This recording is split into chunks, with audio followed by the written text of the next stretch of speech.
Jai Hind students, a very warm welcome to all of you on your YouTube channel at the rate Padhai Party.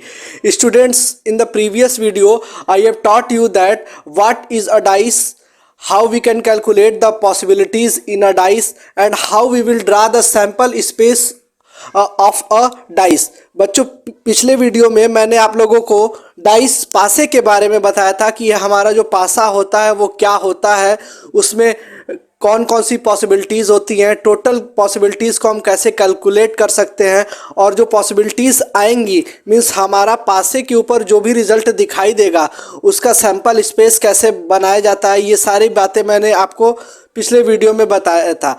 Now moving to the next forward, we will solve the questions that is based on the dice। अब हम लोग आगे बढ़ते हुए वो जो theory हम लोगों ने पढ़ा था डाइस का, उस थ्योरीज का यूज करके अब हम लोग कैसे क्वेश्चंस को सॉल्व करेंगे ये अब हमें देखना है। क्लियर? सो चलिए स्टार्ट करते हैं। The question is written before you on the whiteboard. Now everyone read the question number 1. A dice is thrown or dice. I have already told you that in the probability chapter every word is very important। हर एक word बहुत important है, सबका अपना अपना कुछ ना कुछ meaning होता है। तो लिखा हुआ है और डाइस मतलब कि यहाँ से क्लियर है कि एक डाइस है। इज थ्रोन वंस और कितनी बार फेंका जा रहा है?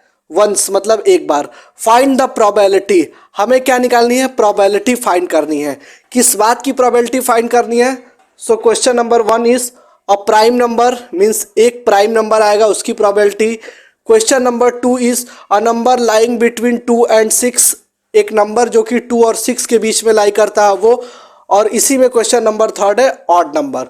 So now first I have told you that the first we will read the question and draw the and calculate the total possibilities. So here we have odd dice. Solution of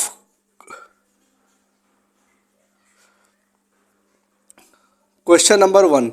I am solving the question number 1. First question का solution है, here it is given in the question that we have one dice, so total possibilities, I have told you the formula of total possibilities, that how we can calculate the total possibilities, that is 6 to the power n, where n is equals to number of dice. Here it is clearly given that we have one dice, हमारे पास एक dice है इसलिए हम n की जगह 1 जैसे ही put करेंगे सो 6। हमारी टोटल पॉसिबिलिटीज़ कितनी आ गई? 6। अब वो पॉसिबिलिटीज़ कौन सी होंगी इनके बारे में मैंने आपको पिछले वीडियो में भी डिटेल में बताया हुआ है। तो देखो जब एक डाइस होगा तो हमारे पास क्या हो सकता है? हमारे डाइस पे 1 आ सकता है या 2 आ सकता है, either it will give 3, either it will give 4, either it will give 5 और either it will give 6। Here you can also see 1 2 3 4 5 6 total possibility 6 आ रही है और हम लोगों ने फार्मूले से भी यूज करके निकाला तो 6 ही आ रही है। तो आप बोलोगे कि सर तब उस फार्मूले का यूज क्या है? उस फार्मूले का यूज ये है कि उस फार्मूले का यूज करके हमें ये पता चल जाएगा कि कितनी पॉसिबिलिटीज होंगी। By using that formula we can calculate the total number of possibilities. But what were these possibilities for in order to find out that possibilities we have to think and assume that the conditions which will appear before you। Total possibilities तो हम फार्मूले से निकाल सकते हैं लेकिन अब वो पॉसिबिलिटीज़ कौन सी होंगी उसके लिए हमें सोचना पड़ेगा कि जब हम डाइस को थ्रो करेंगे तो पहले 1 आ सकता है या 2 आ सकता है या 3 आ सकता है या 4। तो ये हमारा ये सब पॉसिबिलिटीज़ देखने को मिलेंगी। क्लियर? मैंने सबसे पहले ही बताया हुआ है कि पूरे क्वेश्चन में प्रोबेबिलिटी में सबसे इंपॉर्टेंट सैंपल स्पेस ही होता है, उसको हमने ड्रा कर लिया। अब the question first is a prime number. पहला हमें क्या कैलकुलेट करना है? A prime number. Now everyone look at on the board prime number. तो what is prime number? Prime number क्या होते हैं? तो वो सभी नंबर जो या तो 1 से डिवाइड हो जाते हैं या तो खुद से डिवाइड होते हैं। मीन्स वो सारे नंबर जिनका फैक्टर 2 फैक्टर्स होते हैं all that number we have 2 factors are called prime. तो सो ये 1 प्राइम नहीं है, ये हमारा 2 प्राइम है, 3 इज प्राइम, 4 प्राइम नहीं है क्योंकि 4 1 और 4 मीन्स खुद के अलावा भी ये 2 से जाने लगता है तो ये प्राइम नहीं है। ये हमारा 5 प्राइम है और ये 6 भी प्राइम नहीं है। So total how many prime numbers we have? 1 2 3. What I have told you that in order to calculate the probability calculate करने के लिए हम क्या करते हैं, नीचे टोटल पॉसिबल रिजल्ट लिखते हैं। तो टोटल पॉसिबल रिजल्ट तो हमारे 6 हैं, we have total 6 possibilities.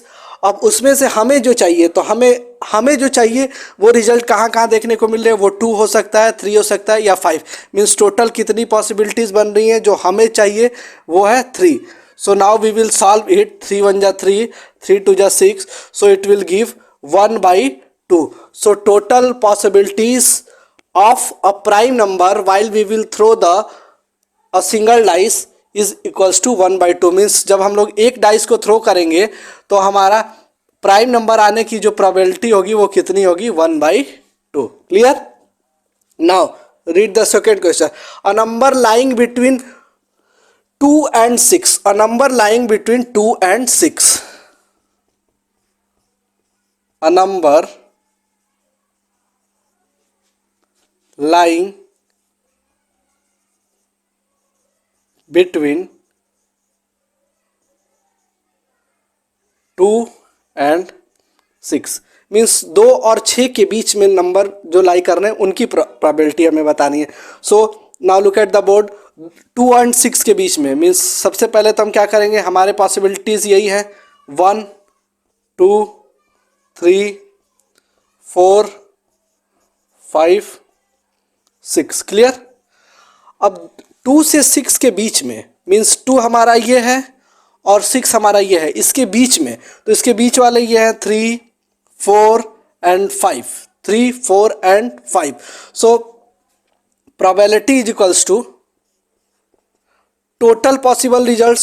So total possible results तो हमारे पास 6 है, 6 उसमें से हमें जो चाहिए, तो हमें जो चाहिए वो हमको यहाँ 3 देखने को मिल रहा है, 4 और 5 मीन्स हमें जो चाहिए ऐसे कितने कंडीशन मिल रहे हैं, 3। ये नहीं देखना है कि सर 3 है 4 है 5 है, वो हैं कितने, उनके नंबर को देखना है। तो वो नंबर में हमें जो चाहिए वो कितनी, टोटल पॉसिबिलिटीज़ तो 6 है और हमें जो चाहिए उनका नंबर क्या है, तो 1 2 3, यही 3 ऐसे हैं जो हमें जो चाहिए उस रिक्वायरमेंट को फुलफिल कर रहे हैं। So 3, now we will solve it. 3 1 ja 3, 3 2 ja 6, so possibilities is equals to 1/2. So this is the possibilities of getting the number between 2 and 6 while we will throw a single dice. Now read the question number 3rd, odd numbers on a dice. What is the question? We have to calculate the odd numbers. Means जब हम dice को throw करेंगे तो हमारा odd number आने की probability, odd numbers. So how we will calculate it? Now look at the board. odd number हमें चाहिए, तो odd number हमारा क्या हो सकता है, ये हमारा हो जाएगा 1, either 3, either 5। Means total possible result, how we will calculate the probability, total possible result उसको हम डिनोमिनेटर में लिखते हैं, दैट इज 6। और हमें जो चाहिए, तो हमें जो चाहिए वो 1 हो सकता है, 3 हो सकता है और 5 हो सकता है। मीन्स जो हमें चाहिए, जो हमें रिक्वायर्ड है, उसकी पॉसिबिलिटी कितनी दिख रही है, 3 बार वो आ रहा है। हमें जो चाहिए वो 3 बार आ सकता है। अगर 1 आएगा तो भी हमारे काम का है, 3 आएगा तो भी और 5 आएगा तो भी। मीन्स हमें जो चाहिए, the result which we wants is have the total 3 times, वो 3 बार देखने को मिल रहा है। So now we will solve it. 3 1 ja 3, 3 2 ja 6, 1/2। Clear? So probability of getting the odd number is equals to 1/2। कोई बच्चा ये नहीं सोचेगा कि सर सारे क्वेश्चंस का आपका आंसर 1/2 ही आ रहा है, वो बाई चांस है। It is just a coincident that the answer of all the question is 1/2। Clear? So this is the solution of our question number first. So students, I have solved the question number 1. Now moving to the next question, that is question number 2. what is written in the question number 2? A child has a dice whose 6 face. एक बच्चा है जिसके पास और dice means एक dice है उसके पास, whose 6 face, और उसके जो 6 फेस होते हैं, जो डाइस को थ्रो करने पर जो ऊपर आता है उसी को फेस कहते हैं। उसके जो 6 फेस है उस पर क्या है, जो एक नॉर्मल डाइस होता है उस पर तो हमारे नंबर होते हैं, लेकिन ये एक ऐसा डाइस है जिसके फेस पर लेटर बने हुए हैं, whose when 6 face shows the letters, और उस 6 फेस पर कौन कौन से लेटर हैं तो वो दिया हुआ है। जैसे कि डाइस को हम थ्रो किए, सपोज मैं यहाँ पर डाइस को थोड़ा सा क्या कर रहा हूँ, सेकेंड क्वेश्चन का ये सोल्यूशन मैं करने जा रहा हूँ। सपोज हमारे पास जो डाइस है उसको मैं ऐसे ड्रॉ कर देता हूँ एक, क्योंकि since the dice is a 3D shape so it is not possible to draw on the board पर ड्रा करना तो पॉसिबल नहीं, लेकिन फिर भी मैं आपके सामने, जैसे कि डाइस है ना, उसके एक फेस पर ए आ जा रहा है, दूसरे फेस पर बी आ जा रहा है, किसी पे सी आ रहा है, किसी पे डी आ रहा है, किसी पे ई आ रहा है। इनको क्लोज कर दो, देखो ये इधर से क्लोज, इधर से क्लोज, इधर से, और एक ऊपर वाला उसको मैं इधर अलग बना दे रहा हूँ, उस पर क्या जा रहा है ए। ये हमारा it is given in the question कि जो हमारा डाइस है उसके एक फेस पर नंबर ना लिख करके उस डाइस पे क्या लिखा हुआ है, एक पे ए लिखा हुआ है, एक पे बी, एक पे सी, एक पे डी, एक पे ई, एक पे ए, टोटल 6 फेस होते हैं, तो ये 6 लेटर्स लिखे हुए हैं। The dice is throne, dice को थ्रो किया जा रहा है, हमें बतानी है व्हाट इज द प्रोबेबिलिटी, हमें प्रोबेबिलिटी बतानी है कि ए कितनी बार आएगा और डी कितनी बार आएगा। We have to calculate the probability that how many times the A will appear at the top and how many times the D will appear at the top. So let's start, चलिए start करते हैं। अब हमारे पास एक dice है तो total possibilities क्या होंगी, total possibilities that is 6 to the power 1 is equals to 6 possibilities होंगी, और वो जो पॉसिबिलिटीज होंगी वो आपके सामने दिख भी रहा है। हमारा या तो ए आ सकता है डाइस को थ्रो करने पर, either it will give B और it will give C, either it will give D और ई और ए, यही आ सकते हैं। अगर नंबर रहता तो नंबर आते, but the dice consist of letters, so these are the possibilities which we can see. Now the question is that probability of getting A, so how we will write it, PA. PA means probability of getting A, पहले ही बताया हुआ है मैंने कि इसको कैसे read करते हैं। PA means probability of getting A means A के आने की प्रायिकता, क्लियर। सो ए आने की प्रोबेबिलिटी को हमें कैलकुलेट करना है, तो सबसे पहले नीचे तो कोई डाउट नहीं होना चाहिए, at the denominator we write the total possibilities, so total possibilities is 6। But अब ए हमें कब कब दिख रहा है, सपोज मैंने डाइस को थ्रो किया, पहली बार ए आ गया, दूसरी बार थ्रो किया बी आ गया, फिर सी आ गया, फिर डी आ गया, फिर ई आ गया, फिर ए आ गया, मीन्स जो ए हमारे आने की पॉसिबिलिटीज दिख रही है, क्योंकि हमारे डाइस के 2 फेस ऐसे हैं जिस पर ए लिखा हुआ है, मीन्स ए हमारा 2 बार आ सकता है। जैसे कि अगर एक बार होता तो जैसे पिछले वाले क्वेश्चन में 1 एक बार ही आ सकता है, 2 एक बार ही आ सकता है, लेकिन ए 2 बार लिखा हुआ है ना, हो सकता है जैसा कि आप देख रहे हो यहाँ भी ए है, यहाँ भी, अगर ये वाला फेस ऊपर आ गया तो भी ए, या ये ऊपर आ गया तो भी ए, मीन्स ए हमारा कितनी बार आ सकता है, 2 बार आ सकता है। तो हमें जो चाहिए होता है वो ऊपर लिखते हैं, तो ऊपर 2 होगा। Now we will solve it, 2 1 2, 2 3 6.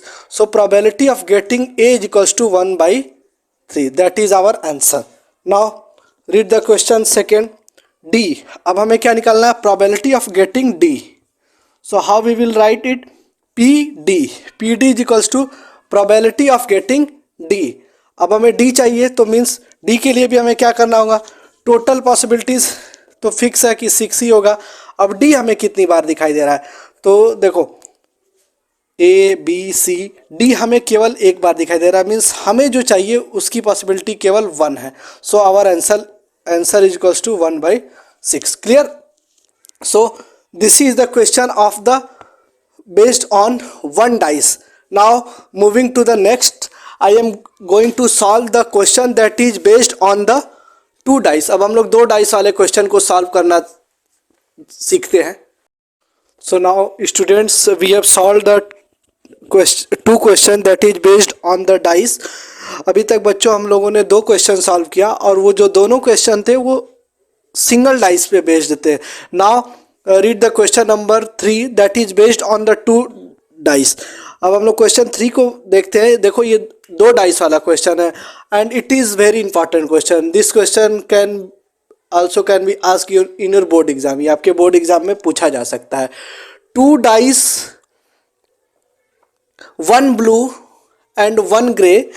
The approach of question solving the question is that first we will read the question very slowly and find out the important points from the question. पहले हम question को धीरे धीरे पढ़ेंगे और जो भी important points होते हैं उसको अंडरलाइन कर लेते हैं. ये क्वेश्चन को सॉल्व करने का अप्रोच है. Clear? Two dice, one blue and one grey, और जो दूसरा वाला है वो ग्रे है. Thrown at the same time. दोनों को क्या किया जा रहा है? सेम टाइम पर हम क्या कर रहे हैं? थ्रो कर रहे हैं. तो write down all the possible outcomes. First को इसी में क्वेश्चन क्या है? जितने भी पॉसिबल आउटकम्स होंगे, means while we will throw the two dice, all the possibilities we have to write down. सभी पॉसिबिलिटीज को लिखना है. क्लियर?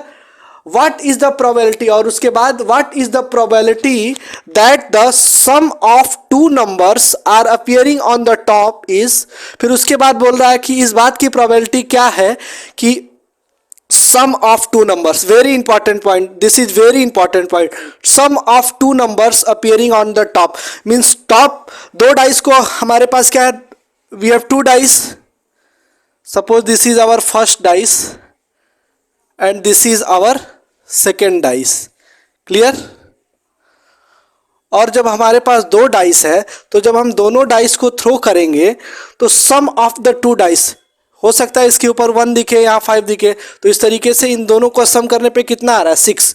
तो हमें ये बताना है कि appearing on the top is 8, उनका सम क्या हो? 8 हो. सेकेंड क्वेश्चन ये है कि मीन्स ऐसे हो सकता है, सपोज यहाँ 3 और 5, तो ये 8 दिख रहा है ना, इस तरीके का. फिर इस बात की क्या प्रोबेबिलिटी है कि जो टॉप पे दिख रहे हैं उनको ऐड करने पर 13 आएगा. फिर नेक्स्ट बोल रहा है कि इस बात की क्या प्रोबेबिलिटी है कि जो टॉप पर दिख रहे हैं उनको ऐड करने पर इक्वल टू 12 के इक्वल आएगा. Clear? So now let's start solving the question. हम लोग क्वेश्चन को सॉल्व करते हैं. Students, I have already told you that how to draw the sample space of two dice. दो डाइस का सैंपल स्पेस कैसे ड्रॉ करते हैं ये मैंने प्रीवियस वीडियो में आपको बहुत डिटेल में पढ़ाया हुआ है. और यहाँ देखिए एक ब्लू है और एक ग्रे है. ब्लू और ग्रे का ज़्यादा यहाँ पर कोई इंपॉर्टेंस नहीं है, बस वो क्या है कि मतलब हमको दूर से ही देख के पता चल जाए कि दो अलग अलग डाइस है. इस वजह से एक का कलर अलग है, दूसरे का कलर अलग है, लेकिन जो नंबर्स लिखे होंगे, चाहे हमारा ब्लू वाला डाइस हो चाहे ग्रे वाला, either it is blue dice और it is grey dice, it will consist the number from 1 to 6. Numbers तो 1 to 6 ही होंगे. So first we will calculate the total possibilities.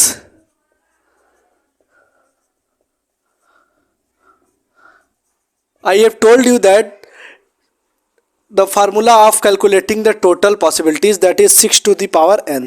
6 to the power n होगा. Clear? Now here we will put 2 at the place of n because it is clearly given in the question, that is we have 2 dice. So 6 to the power 2, that is 36. We have total 36 possibilities. हमें total 36 possibilities देखने को मिलेंगी. Clear? अब वो possibilities कौन कौन सी होंगी उसके लिए मैंने आपको पिछले वीडियो में डिटेल में बताया हुआ है. एक बार फिर से ध्यान से देखते हैं. सपोज जब मैं हमारे पास क्या है? दो डाइस है. एक डाइस ये हो गया और एक डाइस ये हो गया. क्लियर?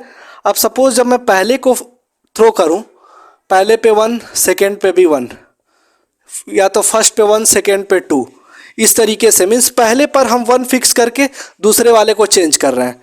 1 2, 1 3, 1 4, 1 5, 1 6. क्लियर? ये हो सकता है. और ये हो सकता है कि हमारा पहले वाले पे 2 आए और सेकेंड डाइस को थ्रो करने पे 1 आए. पहले पे 2 आए, सेकेंड को थ्रो किए तो 2 आए, पहले पे 2 आए, सेकेंड पे 3, मीन्स अब हम क्या करेंगे, now we will fix the 2 at the first dice and change the numbers that is on the second dice, 2 1 2 2 2 3 2 4 2 5 2 6, clear?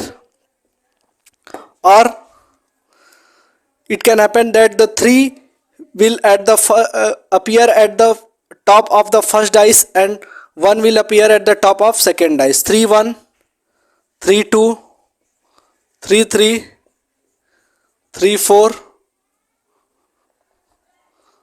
3 5 and 3 6, clear? Or 4 1 4 2 4 3 4 4 4 5 and 4 6. Or it is possible that on the first dice it will appear 5, पहले पे 5 दिखे और second वाले पे change हो, 5 1 5 2 5 3 5 4 5 5 and 5 6. Or it is possible that the 6 will appear at the first and the numbers will change on the second dice, 6 1 6 2 6 3 6 4 6 5. So these are the possibilities, or these are the possible results which will show while we will throw the 2 dice. यही वो possible result हैं जो 2 dice को throw करने पर दिखाई देंगे.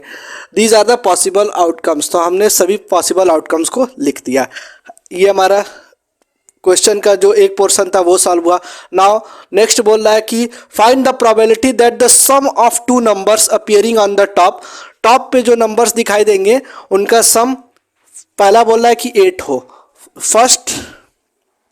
The first question is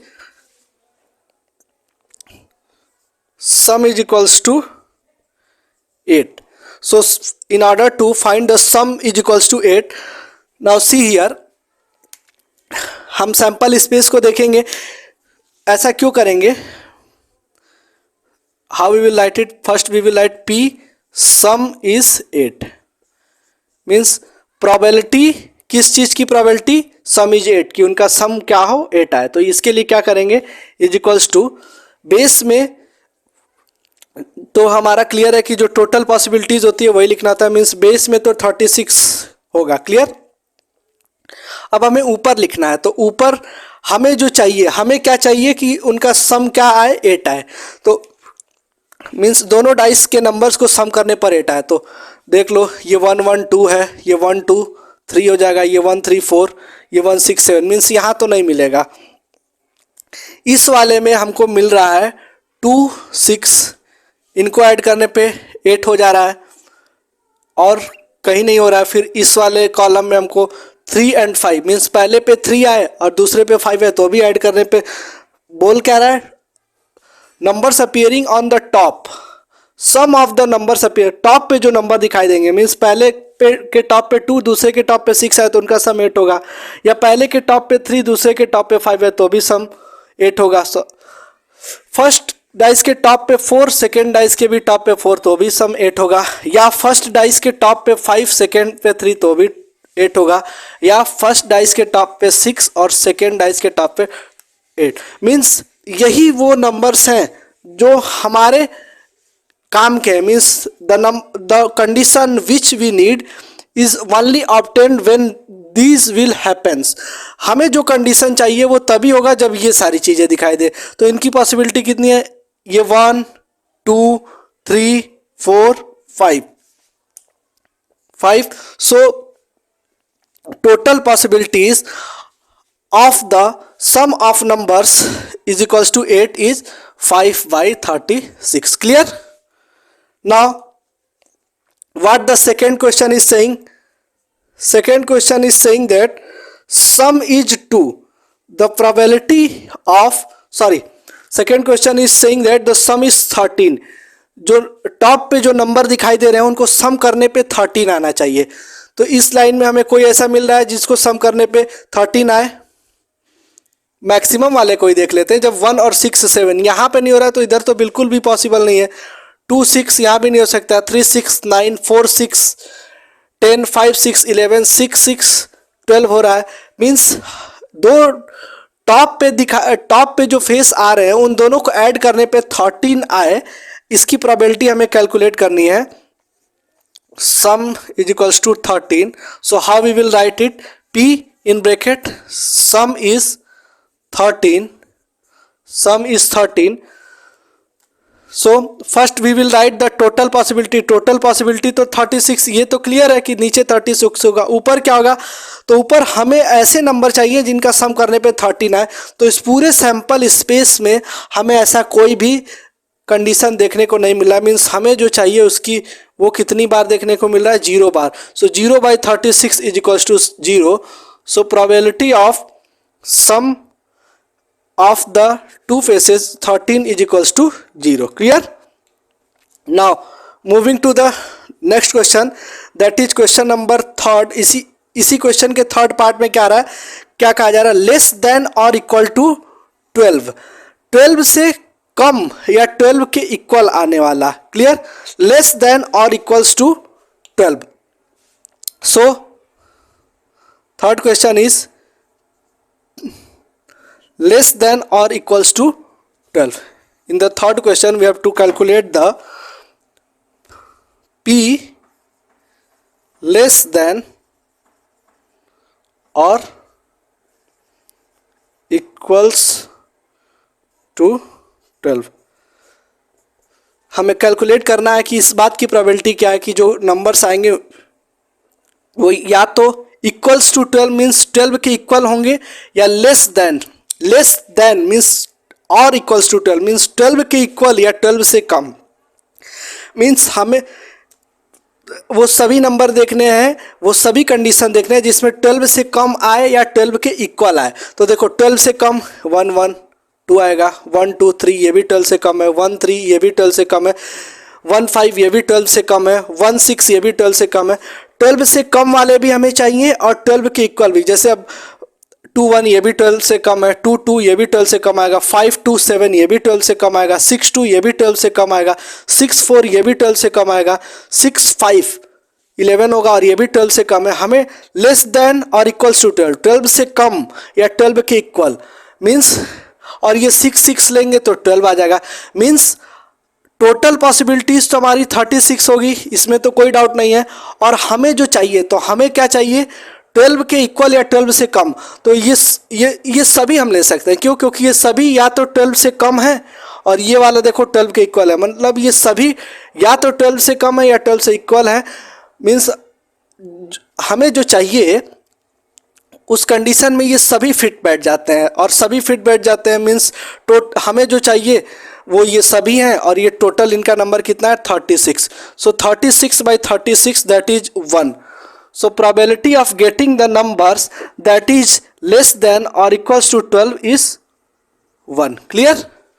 So this was the question that is based on the 2 dice. Now see the question number 4, that what the question is saying. So now students we have solved the questions up to 3rd. हम लोगों ने 3 तक question को solve किया। Now moving to the next question, what is written in the question? A dice is thrown twice. What is the probability that 5 will not come either time? This is our first question, and 5 will come at least once. This is our second question. क्या बोल रहा है question में कि a dice is thrown twice, एक dice है और उसको 2 बार थ्रो किया जा रहा है। सो सबसे पहले यहाँ तक के क्वेश्चन को पढ़ के आपको ये समझना होगा कि in the previous lecture I have also explained you that either we will throw 2 dice, हमारे पास 2 अलग अलग डाइस हो और उसको हम एक साथ थ्रो करें, या हमारे पास एक ही डाइस हो उसको हम 2 बार थ्रो करें। दोनों बात एक ही है। either we throw 2 dice simultaneously or 1 dice 2 times, both are the same। दोनों सेम है मीन्स दोनों का जो सैंपल स्पेस होता है वो यही होगा। ये मैंने पहले भी बताया हुआ है। और जो टोटल पॉसिबिलिटीज होगी, total possibilities is equals to 6 to the power n, where n equals to number of dice और नंबर ऑफ टाइम्स। n जो है वो नंबर ऑफ डाइस होता है या नंबर ऑफ टाइम्स। तो यहाँ पर देखो डाइस तो एक ही है लेकिन उसको थ्रो 2 बार किया जा रहा है। सो कोई बच्चा ये नहीं करेगा कि सर एक डाइस है तो n की जगह 1 रख देंगे और 6 to the power 1 6 means total possibility 6 दिखेगी। नहीं, थ्रो कितनी बार किया जा रहा है? ट्वाइस, 2 बार थ्रो किया जा रहा है। So here we will put 2, so 6 to the power 2 that is 36। Total 36 possibilities होंगी ना। और वो 36 पॉसिबिलिटीज कौन कौन सी होंगी वो मैंने आपके सामने बोर्ड पर ड्रॉ किया हुआ है। Clear? Now come to the question, 5 will not come either time. Question क्या कह रहा है कि हमें इस बात की प्रोबेबिलिटी फाइंड करनी है कि 5 एक बार भी हमारा दिखाई ना दे। तो बहुत बढ़िया क्वेश्चन है स्टूडेंट्स ये। क्लियर? इंपॉर्टेंट क्वेश्चन ये हो सकता है आपके एग्जाम के लिए। प्रोबेबिलिटी, हमको क्या प्रोबेबिलिटी कैलकुलेट करनी है? 5 will not come either time. 5 will not come either time means हमारा 5 जो है एक बार भी दिखाई ना दे। यही हमको क्या करना है? That is equals to question mark. So we have to calculate this. I am erasing this question because there is no sufficient space। अब 5 एक बार भी दिखाई ना दे, तो सपोज बच्चों 5 एक बार भी ना दिखाई दे तो इसके लिए हमें वो सारे कंडीशन लेने जहाँ 5 ना हो। सो दिस इज दिस 1 1, यहाँ भी 5 नहीं दिख रहा है। दोनों में मतलब 2 बार थ्रो किए, पहली बार 1 दूसरी बार 1, पहली बार 1 दूसरी बार 2, पहली बार 1 दूसरी बार 3। मीन्स ये हो सकता है ये 1 4। हम ये वाला नहीं लेंगे क्योंकि इसमें 5 दिख जा रहा है। Clear? 1 6। Now in the second line this we have to left only that pair in which 5 is appearing. हमको केवल वो छोड़ देना है जिसमें 5 दिख रहा है। क्यों? क्योंकि हमें प्रोबेबिलिटी कैलकुलेट करनी है। 5 will not come either time. 5 एक बार भी नहीं आना चाहिए। दिस 3 4 3 6 4 1 4 2 4 3 4 4 4 6। और now students just see here, ये 5 1 5 2 5 3 ये वाली लाइन तो हम पूरी ही स्किप कर देंगे। क्यों? क्योंकि इसमें या तो पहले पे 5 दिख जा रहा है या तो दूसरे पे 5 दिख जा रहा है। देखो, या तो इसमें दोनों में 5 दिख जा रहे हैं, जबकि क्वेश्चन 5 हमें एक बार भी नहीं, ये पूरी लाइन स्किप हो जाएगी। फिर ये this. So now in order to calculate the probability I have told you that we write the total possibilities। so total possibility is equals to 36। और हमें जो चाहिए, और हमें क्या चाहिए कि 5 एक बार भी ना दिख रहा हो। तो 5 एक बार भी ना दिख रहा हो, ऐसे कितने हैं काउंट कर लेते हैं। 1 2 3 4 5 6 7 8 9 10 11 12 सॉरी 1 2 3 4 5। सेकेंड वाले लाइन में भी 5 है हमारे, फिर 6 7 8 9 10 5 5 5। फोर्थ वाले लाइन में भी 5 और फिफ्थ वाले लाइन में हमें ये स्किप कर देना 5। Means total 5 5 10 5 15 5 20 and 5 25। So total possibilities जो हमें जो चाहिए, तो हमें क्या चाहिए कि 5 ना दिखे, तो 5 ऐसे 25 कंडीशन ऐसे मिल रहे हैं जिसमें हमें एक भी 5 देखने को नहीं मिल रहा है। So probability of 5 will not come either time is equals to 36। Clear? Now students we can solve this question by another method. हम लोग इसको दूसरे तरीके से भी सॉल्व कर सकते हैं। I have told you a formula of probability that PE plus PE not is equals to 1।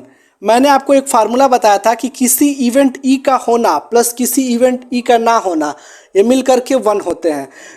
Clear?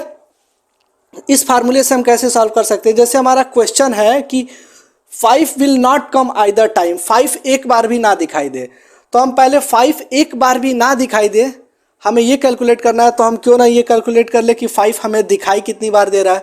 तो 5 हमें दिखाई कितनी बार दे रहा है, ये सारे 1 2 3 5 एक बार भी ना दिखाई दे, हमें ये कैलकुलेट करना है। तो हम ये कैलकुलेट कर दे रहे हैं कि हमें 5 दिख कहाँ कहाँ रहा है। 1 2 3 4 5 और ये पूरा इसमें तो हर जगह कहीं ना कहीं 5 है, मीन्स 11 टोटल जो है। मीन्स अगर हम कैलकुलेट करें probability 5 will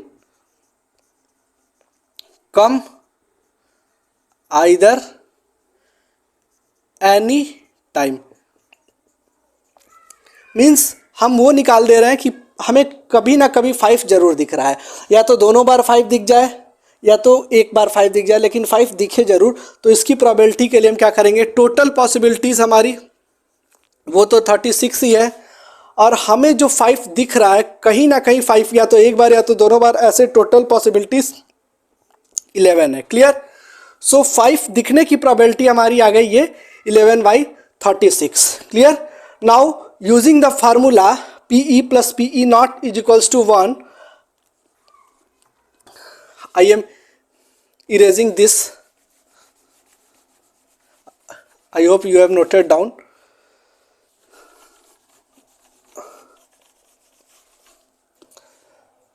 Probability of 5, so how we can write it, probability of 5, इस फार्मूले को हम 5 के टर्म में लिख सकते हैं, जैसे किसी इवेंट E का होना प्लस किसी इवेंट E का ना होना equals to 1, means P5 means 5 का आना प्लस P5 के ऊपर बार मतलब P का ना आना इज इक्वल्स टू 1। क्लियर। तो P का आना कितना, उसकी प्रोबेबिलिटी 11/36 प्लस P5 के ऊपर बार मतलब P का ना आना is equals to 1। So P5 बार ये हमें कैलकुलेट करना है, तो 1 और ये उधर जाएगा -11/36। We will take the LCM, 36 minus 11, so it will give 25/36। As you can see, देखो हमने पहले जिस मेथड से सॉल्व किया उससे भी 25/36 आ रहा था, और इस तरीके से भी 25/36 आ रहा है। मीन्स आप दोनों तरीके से कर सकते हो। मैंने इसमें क्या समझाया कि 5 ना आने की प्रोबेबिलिटी निकालनी थी हमें, तो हम इस फार्मूले का यूज़ कर, हम पहले क्या किए, 5 ना आने की प्रोबेबिलिटी निकालनी थी हमें, तो हम पहले 5 आने की प्रोबेबिलिटी कैलकुलेट कर लिए जो कि 11/36, और फिर ये फार्मूला यूज़ कर लिए 5 आने की प्रोबेबिलिटी दैट इज P5 और 5 ना आने की प्रोबेबिलिटी दैट इज P5 बार, और that is equals to 1। Clear. Now students let's see the part second of question number 4। अब हम लोग देखते हैं कि जो क्वेश्चन नंबर 4 है उसका पार्ट सेकेंड जो है वो क्या कह रहा है।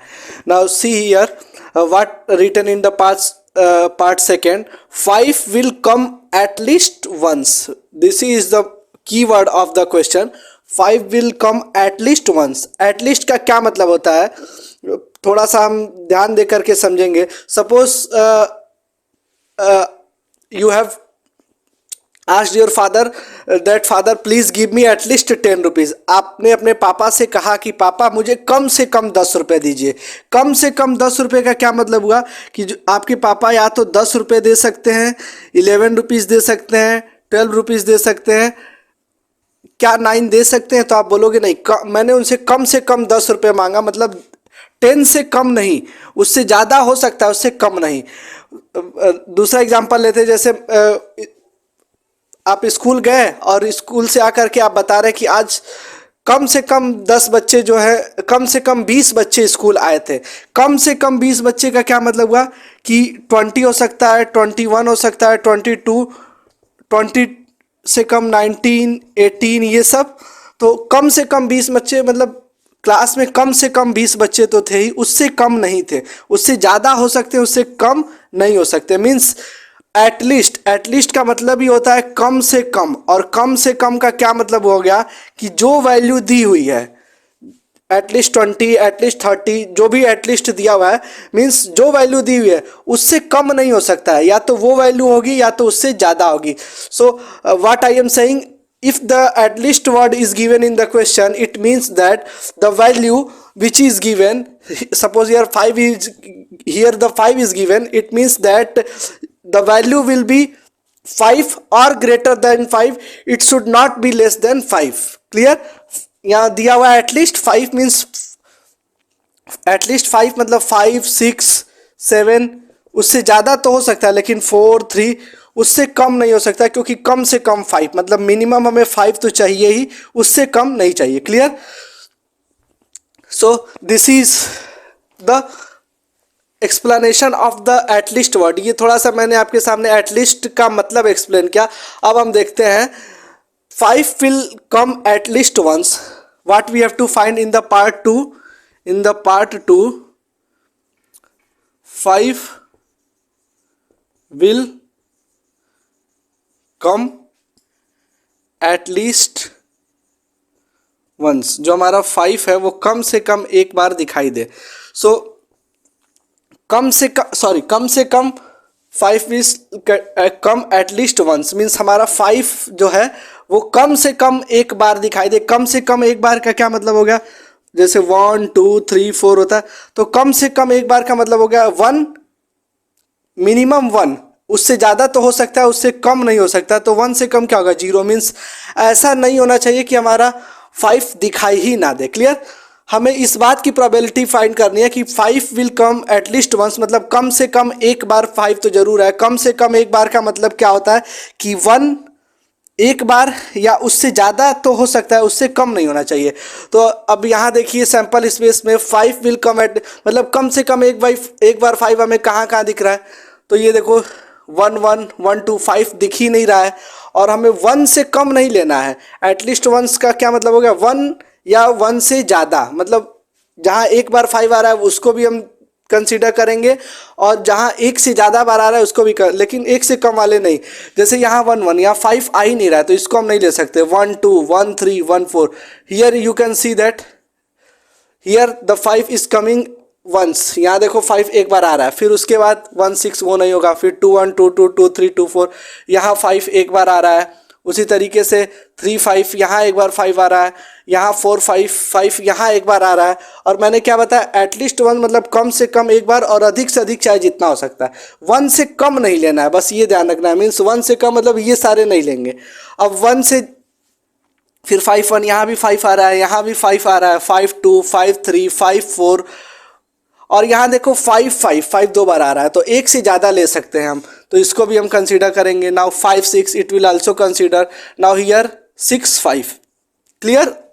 So now P probability of 5 will come at least once is equals to total chances we are 36. जो टोटल प्रोबेबिलिटी होती है वो तो हमें नीचे लिखना है डिनोमिनेटर में, तो टोटल प्रोबेबिलिटी 36 है. और एटलीस्ट वंस कम से कम एक 5 हमें दिखना चाहिए. तो कम से कम एक या उससे ज़्यादा ले सकते हैं, उससे कम नहीं. तो कम से कम एक बार या उससे ज़्यादा 5 हमें कितनी बार दिख रहा है? तो ये सभी जो मैंने अंडरलाइन किया वही है. 1 2 3 4, this is 5 and this is 6. So total 5 appearing at least once is equals to 11. So probability of 5 will not come at least once is equals to 11 by 36. Clear? Now see the question number 5, and that is our last question of the question based on dice. ये हमारा dice पे related last question होगा. Clear? See what is written in the question.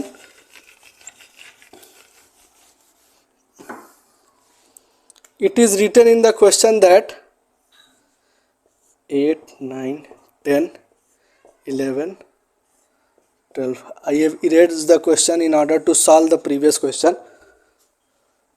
So 2 dice, one is blue and another is grey. 2 dice है हमारे पास, और एक blue है और एक ग्रे है. थर्ड क्वेश्चन की तरह है कुछ आर थ्रोन साइमल्टेनियसली, सबको साथ में थ्रो किया गया. Write down the possible outcomes. Possible outcomes क्या क्या होंगे। तो जब दो डाइस को थ्रो किया जाता है, जैसा कि थर्ड वाले क्वेश्चन में मैंने बनाया है, दो डाइस ब्लू और ग्रे हैं, उनको थ्रो किया जा रहा है, तो क्या क्या पॉसिबल आउटकम्स होंगे। तो उसका आउटकम्स जो आपके सामने बना हुआ है, यही सारे आउटकम्स हमको दिखाई देंगे। क्लियर। नाउ सेकेंड, ये एक टेबल दिया हुआ है, इस टेबल को कैलकुलेट करना। इवेंट हमारा ऊपर लिखा हुआ है इवेंट और नीचे लिखा हुआ है प्रोबेबिलिटी। तो इवेंट क्या, उसके नीचे लिखा हुआ है sum of two dice two, means दोनों डाइस को जो थ्रो किया जा रहा है, मीन्स ये हमारे जो दोनों डाइस हैं ऐसे थ्रो जब हम उनको कर रहे हैं तो उनके ऊपर जो नंबर आ रहा है उनका सम 2 हो, उसकी प्रोबेबिलिटी यहाँ लिखनी है। उनका सम 3 हो, उसकी प्रोबेबिलिटी। उनका सम 4 हो सपोज। तो now see how we will calculate it. Sum 2 आए, सम 2 कब आ सकता है, मीन्स हमारे फर्स्ट डाइस पे 1, सेकेंड डाइस पे भी क्या दिखाई दे 1। देखो तभी तो हम इनको ऐड करेंगे तो 2 आएगा। मीन्स हमारा सम 2 आने की जो प्रोबेबिलिटी होगी वो क्या होगी, दैट इज 1/36। क्लियर। क्योंकि टोटल पॉसिबल आउट कैसे in order to calculate the probability we write the total possibilities at the denominator. Total possibility तो हम लोग डिनोमिनेटर में लिखते हैं और दो डाइस है तो उसकी टोटल पॉसिबिलिटी तो 36 होगी। और हमें जो चाहिए, तो हमें जो चाहिए वो केवल एक बार दिख रहा है, that is 1 means 1/36। Clear. Now event में क्या लिखा है, सम ऑफ टू डाइस 3। अब दो डाइस का सम कितना आना चाहिए, 3 आना चाहिए। तो 3 आने के लिए देखो, ये अगर ये 1 2 ले लें, यहाँ पर भी 3 दिख रहा है और ये 2 1। क्लियर। मीन्स केवल दो रिजल्ट दिख रहे हैं। सो 2/36। नाउ मैं इसी तरह से आपको 12 वाला दिखाता हूँ। 12 प्रोबेबिलिटी, तो 12 आने की प्रोबेबिलिटी केवल यहीं पर है, और मतलब दोनों डाइस को सम करने पे 12 आना चाहिए और कहीं मिल नहीं रहा है। मीन्स टोटल प्रोबेबिलिटी 36 और जो हमें चाहिए that is 1। Clear. Now sum of the two dice is 11। 11 हमें कहाँ कहाँ दिख सकता है, in order to sum getting the sum 11, ये हमारा हो सकता है 5 6 या 6 5, और कोई हमें मिलेगा ही नहीं। क्लियर। मीन्स टोटल इसकी पॉसिबिलिटी कैसे कैलकुलेट करेंगे, टोटल पॉसिबिलिटी नीचे और हमें जो चाहिए that is 2/36। Clear. Now these are the questions which you have to fill by your own and send me the answer on the Telegram channel. बाकी के जो क्वेश्चंस बचे हुए हैं उनकी प्रोबेबिलिटी आपको खुद से फिल करनी है और फिल करके क्वेश्चन का जो स्क्रीनशॉट या उसका फोटो क्लिक करके आप सभी टेलीग्राम चैनल पर मुझे सेंड करेंगे और मैं उसे चेक करूंगा। Now this is complete about the dice. यहाँ पर आपका जो डाइस के बारे में, डाइस पे बेस्ड क्वेश्चन, डाइस पे बेस्ड थ्योरी, ये पूरी तरीके से कंप्लीट होती है। आई होप कि आपको अब डाइस से रिलेटेड क्वेश्चंस में या उससे रिलेटेड सैंपल स्पेस ड्रॉ करने में कोई भी प्रॉब्लम नहीं हो रही होगी और वीडियो आपको पसंद भी आ रहा होगा।